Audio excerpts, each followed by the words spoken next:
English চ্যাম্পিয়নশিপের league play অফের সেমিফাইনালের দ্বিতীয় লেগে রাতে মাঠে নামছে হামজা চৌধুরীর দল শেফিল্ড ইউনাইটেড। ব্রিস্টল সিটির বিপক্ষে ম্যাচটি শুরু হবে রাত ১টায়। সেমিফাইনালের প্রথম লেগের ম্যাচে ব্রিস্টলের মাঠ থেকে বড় জয় নিয়ে ফিরেছে দ্য ব্লেডস। এবার খেলা হবে নিজেদের মাঠ ব্রামল লেনে।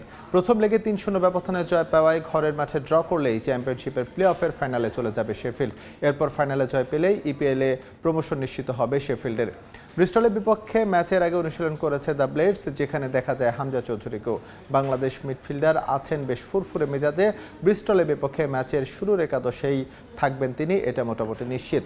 শেফিল্ডের নতুন কোচ, নতুন কোনো ইনজুরির সমস্যা না থাকায় একাদশ সাজানো নিয়েও খুব একটা বেগ পেতে হচ্ছে না।